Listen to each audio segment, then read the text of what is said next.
Okay. Hello and welcome everybody. It's 12 o'clock, so we're going to go ahead and get started. This webinar is on, oops. This webinar is on coping with the load, reference management software. I'm really excited to be presenting this really powerful tool to you, and I'm very happy that you're here today. Before we get started, I just want to take some time to give some brief introductions. Today we have with us David Estudiante. He is with the Academic Professional Development Team. And do you want to say hello to the group, David? All right. And we also have our Preparing Future Faculty Fellows with us today, Jessie Knipple.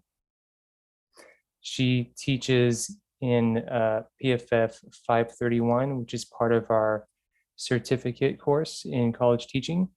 And we also have Holly Allen here, who is also a PFF fellow, and she sends a clap emoji. Thanks, Holly.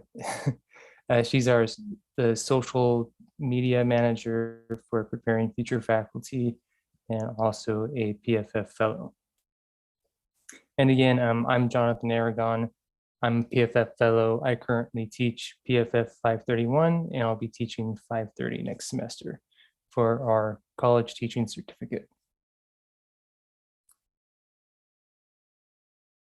Before we get started, I just wanted to give some webinar guidelines. So the transcript is enabled below. Actually, let me make sure that's enabled. Okay, great.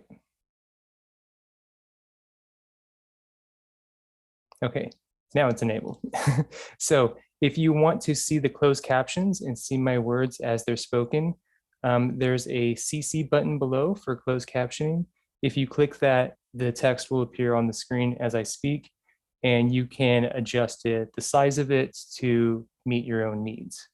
So I just want you to be aware of that. And then how I do these webinars, you can chat, you can speak out loud, you can be part of the conversation, ask questions at any point. I encourage the participation, and you don't have to feel the need to wait till the end to ask questions or anything of the sort. That's one of the benefits, in my opinion, of doing a webinar, is that as opposed to watching a video or reading a blog, we can have a conversation. And we got a question in the chat. Will there be PFF courses offered in the summer? Yes, there will be. We'll have 530 and 531. And thanks, Jessie, got that question. Thank you, Jessie.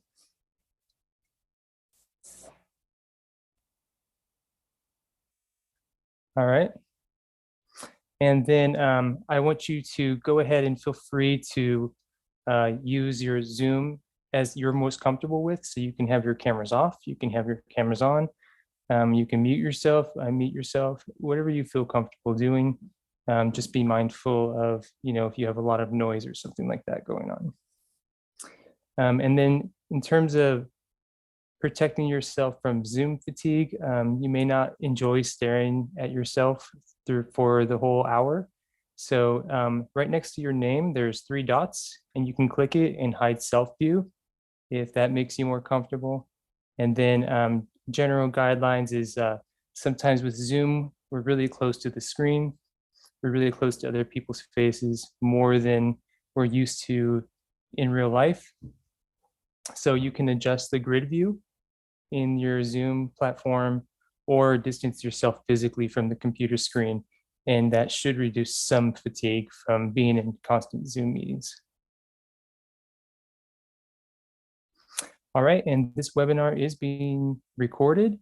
It's about a research tool, so hopefully you won't feel too uncomfortable sharing during the recording, but just want you to know that it will be shared so it can be available to the benefit of others afterwards. All right, and yeah, never knew about hiding the self view. Yeah, a lot of people don't know about it, so that's why we want to take some time to cover that. All right, does anybody have questions about anything I just said before we get started? Or do you need help setting with technical assistance, like using the live transcript?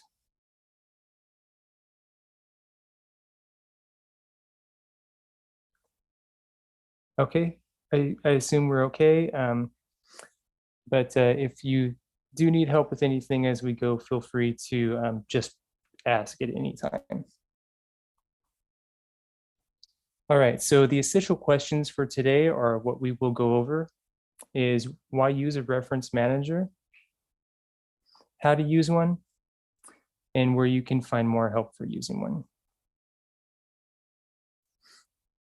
All right, and just to get us started, let's do a brainstorming exercise. So if you can share in chat or out loud how you currently organize your research and writing projects. And we'll just take about a minute to give you some time to reflect on that.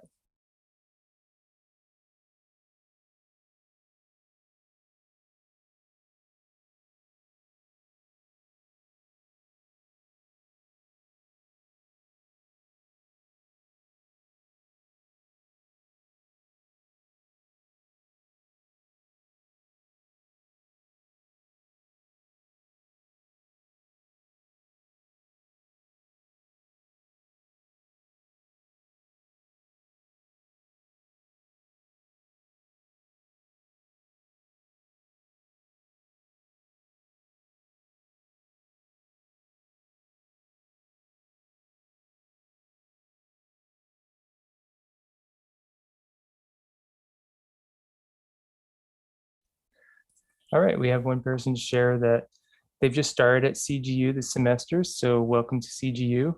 I'm glad you're here. And you started uploading PFFs into Zotero, but you're not really sure, it doesn't always work. Zotero, when it works well, very intuitively though. Folders in Google Doc, okay. All right, someone else just started using Zotero.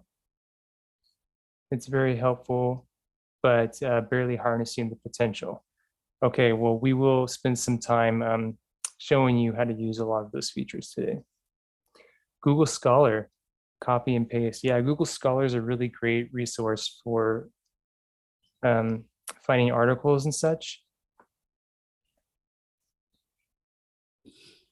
I just keep a document that I call sources and put all my citations and abstracts in there. Yeah, yeah. I used to do the same before I discovered reference managing software.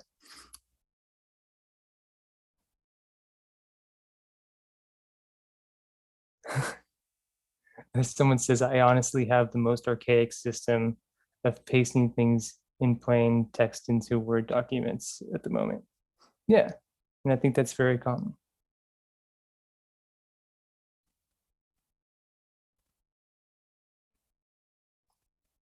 All right, thank you all for sharing, those of you who shared in chat and out loud. If you think of anything else as we go, please feel free to share. And let's talk about why use a reference management software. So as we see, we have a range of how we organize our research and writing projects. And some people are just starting to use Zotero, for instance. Others are using Google Docs. And some of you are just saving your work in folders and so forth. And the way we work as human beings when we're doing projects, we tend to do sprints. So we come up with a system of organization that works to get us through that first sprint or those first papers that we're writing. And that works for that paper. But now, rather, some of you are starting your dissertations or theses, or you're just beginning into graduate school, something you're going to find is the more success you have, the more opportunities that will come. And as those new opportunities come, the need for reorganizing your system of doing things is going to increase because your old systems of organization are going to decay. So the best example of this as academics is our research. So in undergrad, you might have lived from paper to paper, but now you're becoming a specialist. And as a specialist, you're going very deep into a certain subject or a certain area of study. And so you might have kept everything in a folder or a Google Doc, but can you easily find that one reference if you need it, or the information from that one paper that you wrote? And can you come up with those citations very quickly? Can you find your notes very quickly if somebody asks for them? Since you're going deep, everything you're doing is going to accumulate and build on top of each other. So you're going to need to keep track of the authors in your field and their references and all of this information, and taking very detailed notes. And when you're writing a dissertation or a thesis, it's a very big document. You're writing a book, essentially. And it's going to be an organization nightmare if you're just relying on folders and Google Docs and such.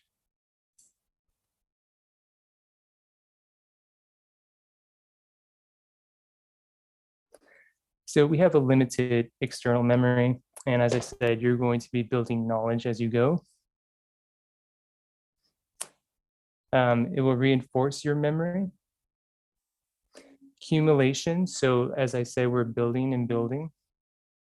And you're going to want to back up that information. So I've had it happen. I know a lot of other people have had it happen where all your dissertation work or your thesis work is on a computer. I had my computer stolen at one time.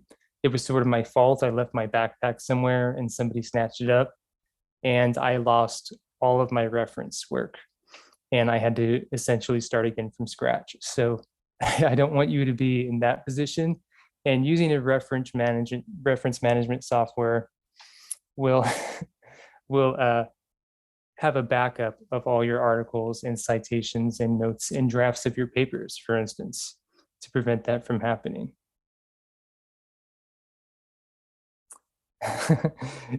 And Holly says, this is the stuff that nightmares are made of. Yeah, it is. We don't want that to happen to you. And then you can build connections to your work. So taking detailed notes of those articles and how it's creating a body of knowledge. That's especially important when you're doing your literature review.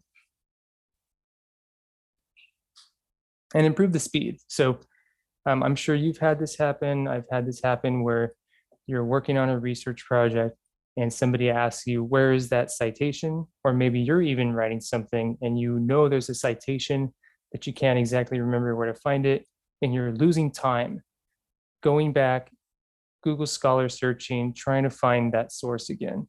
So a reference management software is going to really keep all this in one place so you can find it easily. The way we're now accustomed to doing it, using keyword searches like you would do on Google, but without having to relocate it.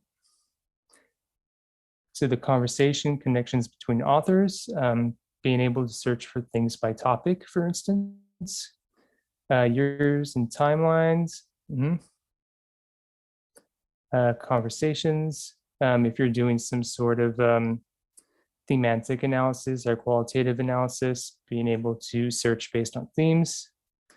And if you need to print out a report real quick, if you have all your citations backed up in a reference management software, you can easily grab that bibliography and produce a technical report very quickly. The other advantage is you can even export this information into an Excel document or something if you want to conduct a meta-analysis and have all that information easily organized without you having to go in and do data entry yourself.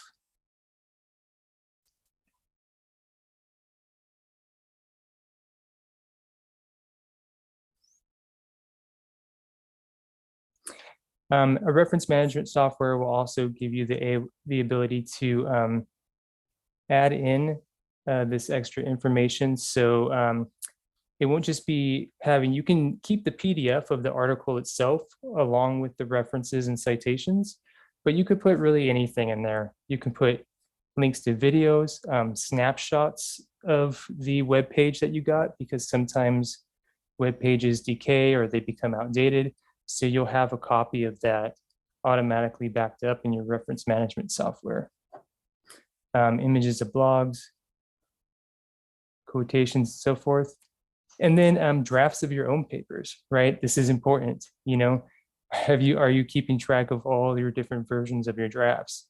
So with your references, you can keep in drafts of your old papers so you can easily find those and keep track of your versions. Version management is also a huge deal when you're writing really big documents.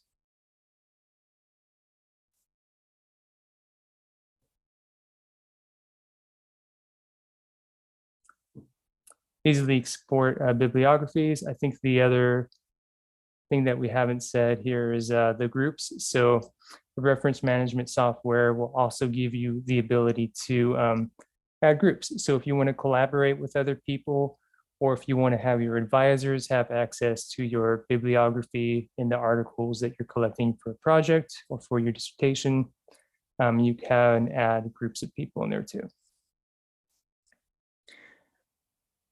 Okay, so reference management softwares,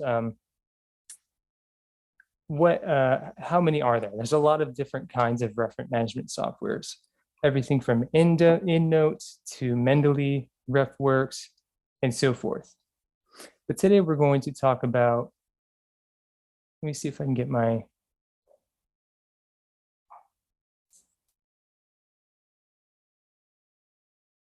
okay. Oops. Okay, but today we're going to talk about Zotero.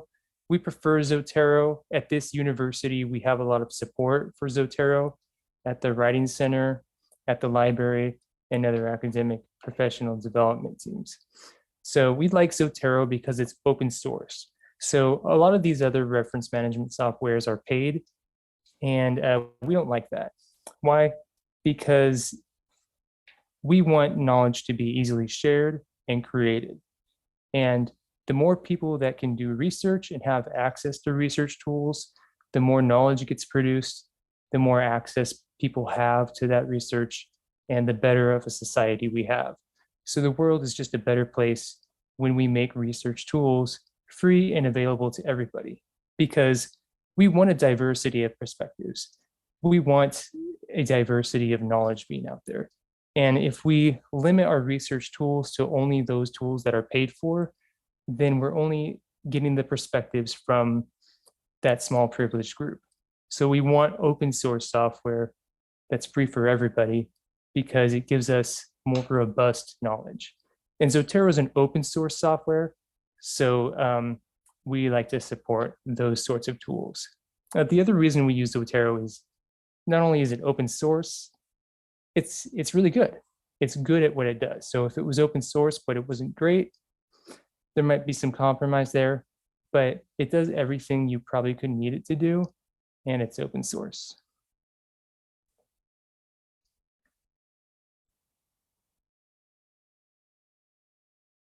So why use Zotero? It's free and open source.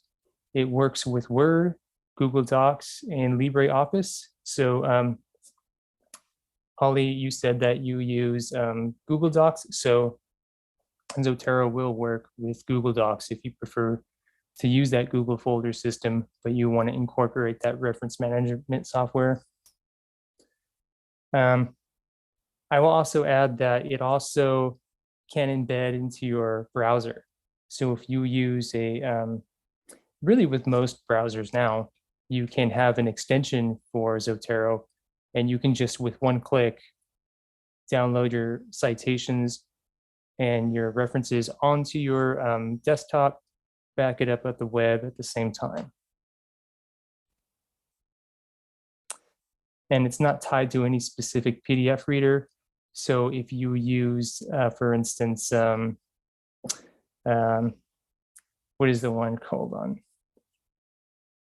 Well, if you use the one that comes with the Mac, or you use Adobe, it doesn't matter. Any PDF reader you want to use, you can open with it. And it has local storage on your PC, as I said, and on the web.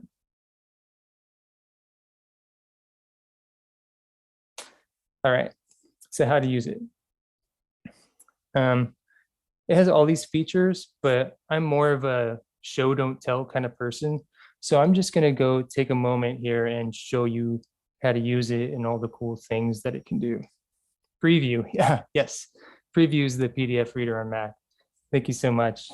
That's what I was trying to think of.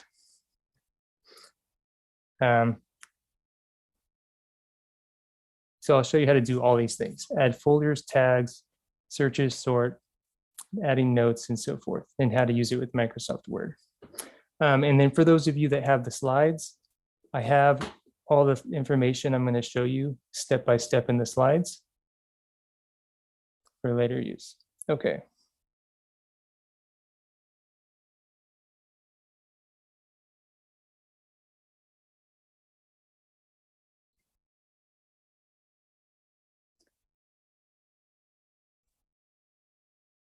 All right, I can see, you can see my screen. So this is what Zotero looks like.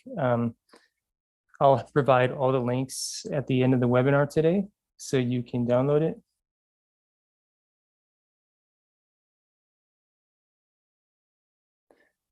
Do I mean I can put the slides in the chat? Yeah, absolutely.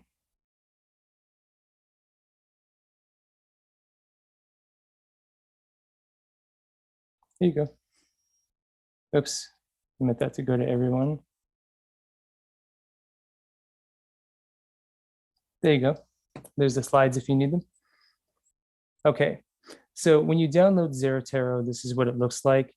You'll see I have a folder here called dissertation, and it just has like a ton of stuff, right? But I made another folder here called Zotero is cool, and I put in the three most common kinds of references you'll have: a book,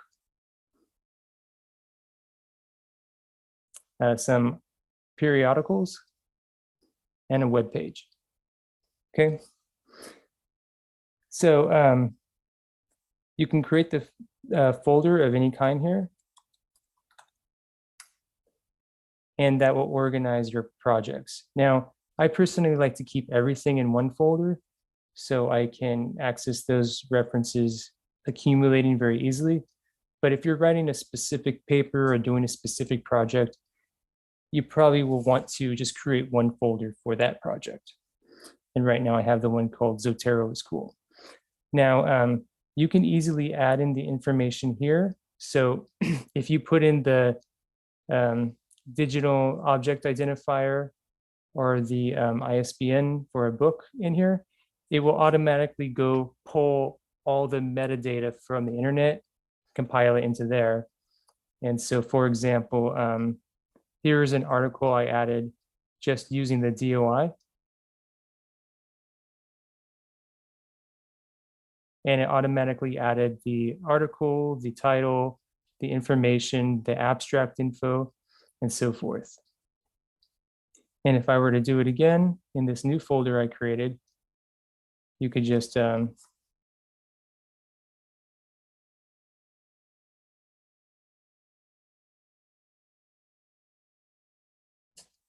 paste it in, hit enter, and boom, automatically, just like magic, all the information you need is there. If I wanted to, I could create the bibliography for it using any citation style language I might want to use. So like, let's say you wanted Chicago, you can copy and paste it into your document as your reference section or in-text citation, and just copy and paste it in. However, we'll show you a better way using the Word plugin.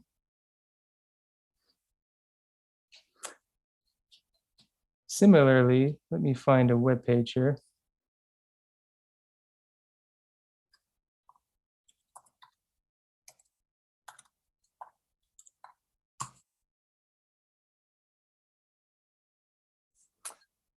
Okay, it's still showing you the other thing, so let me reshare.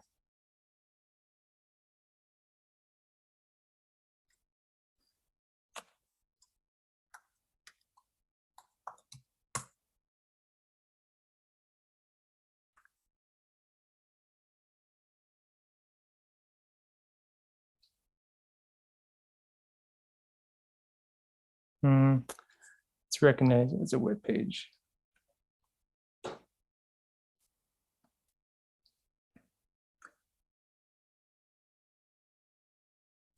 If you use the web browser plugin, you'll see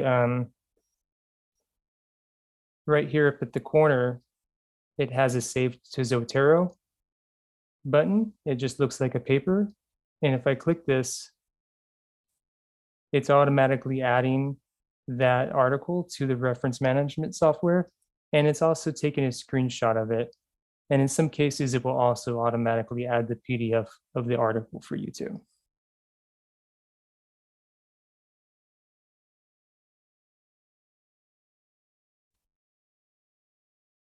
All right, so whatever, oh, I have to reshare.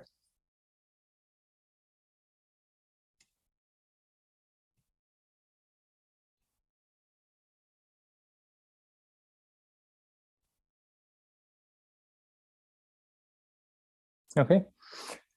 So whatever folder you have open at the time you click on the tool in the web extension, it will automatically download it to that folder. So you'll see all the citation information is automatically added there. And then it also included the snapshot of that. So you can easily go find that web page that it came from. And you can also attach the PDF to it. If it doesn't automatically download it, you can just say attach a stored copy of the file. And then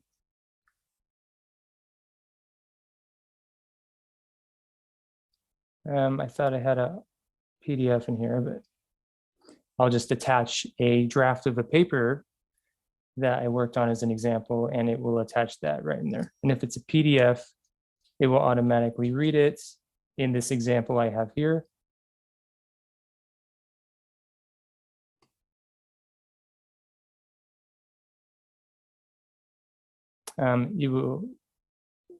It will automatically open the PDF of the article. And then you can highlight it and take notes on it and store it right there in your reference management software.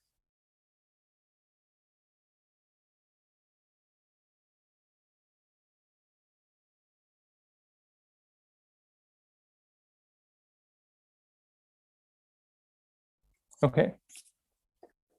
So just like that web extension, you can click and automatically add articles in there. You can do the same with a web page.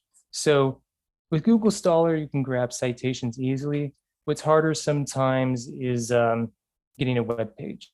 And I used to do all this stuff by hand. So I would read the APA manual, I would learn all the stuff, and I would write everything out by hand. And then I'd turn around and write it into Microsoft Word. It's very time consuming, and it's a lot harder to do with a long document like a thesis or dissertation. But here's a podcast, right? So I automatically added it, and it added the author, the name, and it failed to add the abstract. But right here on the right-hand side, you can add any missing metadata, and it will recognize that in your information. Books will appear like this. And I have a notes added here. So for any article, you can add notes by right here, you right click and say add note. And you can write notes for the citations that you're managing in there. Let's see. This is a group folder if you want it to be on the group. And it will also back up on the web. Let's see.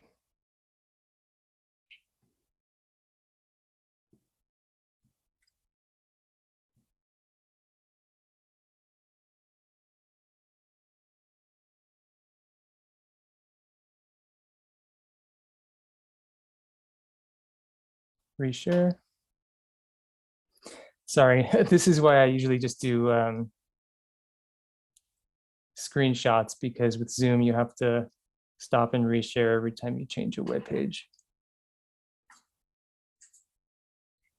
Okay, this is what it looks like on Zotero Web. So it will synchronize with whatever you have on your desktop. So we have all the folders that I have created here.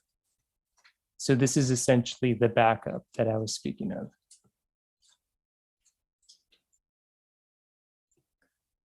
Okay, so those are the basic functionality of the tools in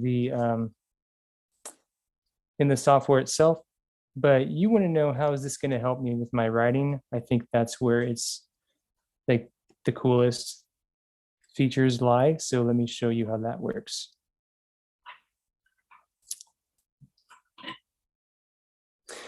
I have a question. Sometimes there is an article in the class syllabi. I have downloaded those and opened in preview. And when I try to move those into Zotero, sometimes I can do this and sometimes it goes wrong. What would be a better way to simply start in Zotero in my class folder and search the title of the article for grabbing it that way? Okay, I think I understand your question. I'm going to actually show that right now. And if it's not an answer to your question, we'll circle back to that.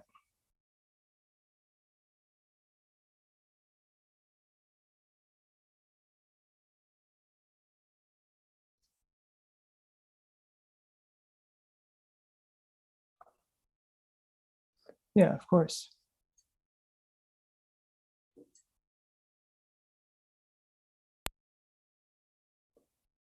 Okay, so here's just a Word document I started. It's a very basic one. It's got the title in there, a table of contents, some headers, page numbers, and it happens on different pages. Okay, so right now, let me move this Zoom bar out of my way. Okay, so right now I have Zotero plugin for Word. That will be provided with the links at the end here to show you how to do that. It's really simple. You just go download it and then restart Word. But I have a paper here, and let's say I want to add my citation in here, right? So you can go to this Zotero button right here, and then maybe I can use my spotlight tool. Where is this?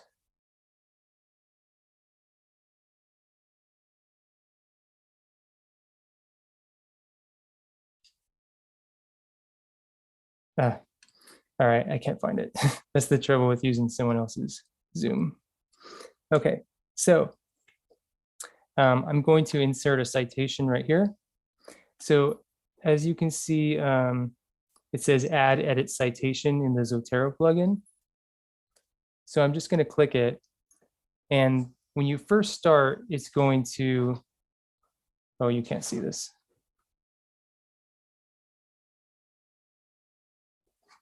Okay. So when you first go into your first citation, it's going to ask you what your preferred citation style language you want to use for your field in this paper that you're writing. So I use APA. So I'm going to use a select APA. And then it says automatically update citations. So you want to have that checked. And click OK.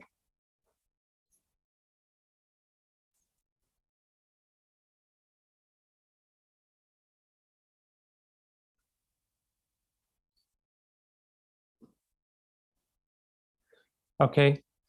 So then a Zotero bar will appear. It's hard to see on my screen right now, but this will show up in your Word document. And you can just type the name of the author or a keyword. So I'm just starting to type Shamini's name, and I have a book here that she wrote. Oh, darn. It's not showing in the Zoom. But if you click on, it will show you like a drop-down menu of all the different citations you have stored in Zotero, and then it will automatically add it. So you just hit enter.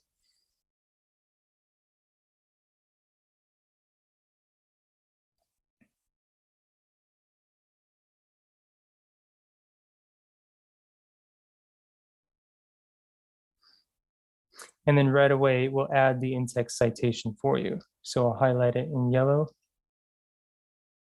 And we'll make that a little bigger. There you go. Why did I select APA 7 and not just APA, annotated bibliography? Good question. Honestly, I wanted to see what the difference was between the annotated and not annotated. So let's have a look.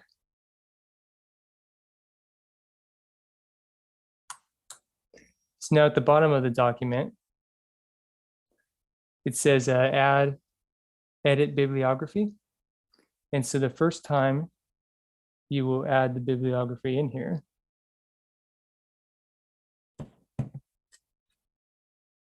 And there we go.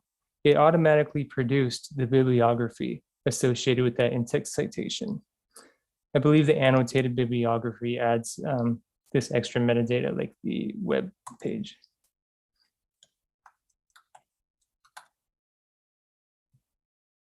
Reference, okay.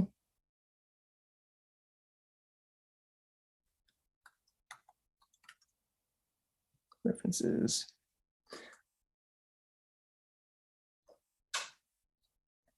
And there you go. And now if I were to add another citation in there, it will keep automatically updating the citations.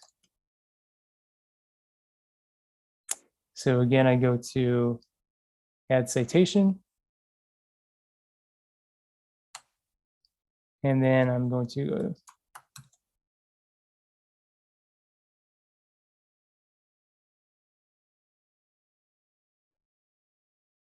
I'm typing DESI, and so it finds that article for self-determination theory.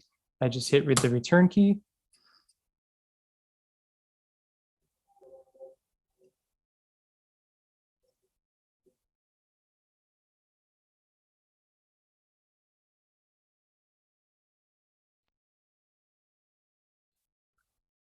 And it automatically adds that citation in there. But even cooler than that, it automatically added it to my bibliography section, and it put it in alphabetical order as per APA protocol. So that's really helpful when you're writing something really long like a book or a dissertation or a thesis. And if I were to move these around or change it in any way, it would also automatically update.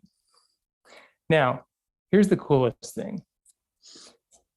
Let's say your advisors ask you to change the citation style language, or you have to change it for a specific publication you're submitting it to.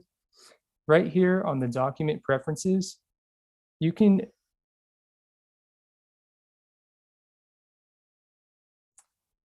change the citation style you want.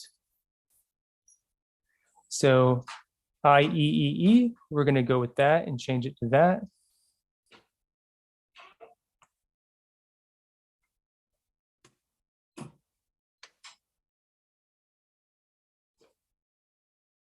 And now you'll see in the reference section, it's sort of like in notes.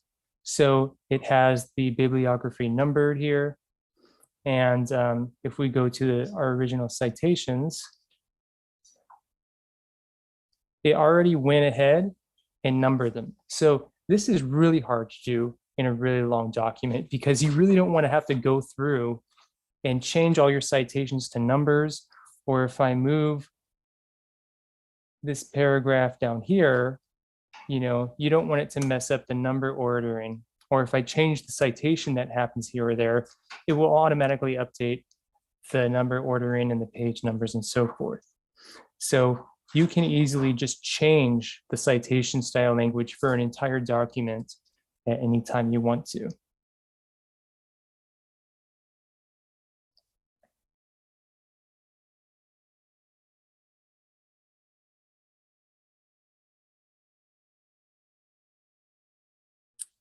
And there you go.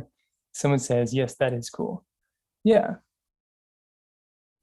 Does it find citations for films? Yeah, you can go to the Internet Movie Database and select your film information there, and just using that web extension, it will automatically add that citation information for you.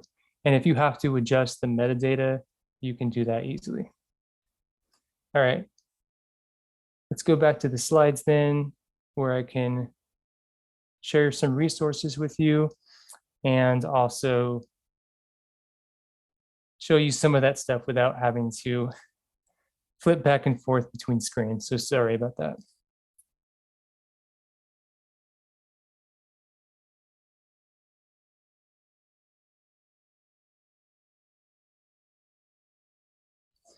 All right, so you can download this for Mac or PC and easily add it to your browser with a simple click of a button. And we went over how to create the folders, how the metadata appears in there that you can edit. Oh, there is actually one thing. Well, I'll just show you one here because I don't want to stop and share again. You can search based on DOI or based on the ISBN if you don't want to grab it in. You can simply copy it from any article and paste it in. And we have the DOI right here. If you want the web page right here, you would just click that button and it would automatically grab that web page. And it will appear differently based on if it's recognizing it as a book or an article. That will let you know if it's correct or if you need to update something. You can easily attach the PDFs of the article. I will just usually download the PDF and name it what the in-text citation would be and attach it. You can take notes on those articles within it. This is what was harder to show you, but when you click the article, you can read it with your citations side by side. And this is what I forgot to show you. So I knew I was forgetting something. I think this is really cool. If you want to select all of your bibliography at once or a certain set of it, you can export it into a CSV file. You can export it as other formats too if you use other reference management software and you want it to be able to read it. But the coolest thing that I think is useful is you can export it into Excel, and then you'll have this organized list of all your citations in there. So it has a key identifier in there. So if you want to write a code that will crawl for certain key information and just select those articles, you can do it. If you want to run a meta-analysis or if you're conducting a literature review of some kind, this really helps you to be organized, right? So yeah, it's really useful to be able to export it into Excel. And it's a very long list of metadata that you get with it. So could you add a column with a theme later? Yeah, it's just as simple as highlighting the column and then adding the column to the right. And then you can adjust what metadata you want to export if you don't want to export all of it. And if you didn't want to use the word plugin and you just want to do something really easy, you can highlight what you want, right click it, and then say create bibliography and copy and paste the citations formatted the correct way, basically anywhere you want. Now with any tool, computer, just like navigating, you have to use human intuition, right? So it's not always going to get everything perfectly right. So sometimes you still want to know how to do citations in your field, but this will help you with the grunt work. But if you have to make an adjustment, you still need to know that. It backs it up on the web. And then these are just screenshots of everything I did. So this is what you couldn't see before. When you start writing in, so I just started writing in the word podcast, and then the podcast citation comes up. So you can see, is that the keyword I wanted for what I was looking for? And then it will add the citations in. And you can change it to a different citation style language. If there's a citation style language that